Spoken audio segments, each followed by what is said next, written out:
Tuen, The Dragon Boat Races by Judith Nicholls.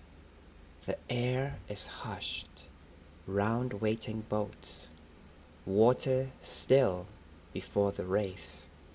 Slowly, paddles lift above the dragon prows, like giant wing bones from a waking beast, stretching into space.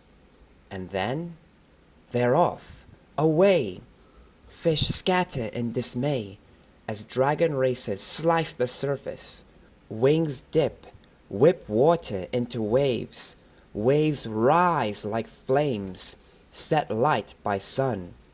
Above, flags tug at their fetters, desperate to join the fun. And all around, like pumping, thumping dragon hearts, the pounding gongs, the beating drum.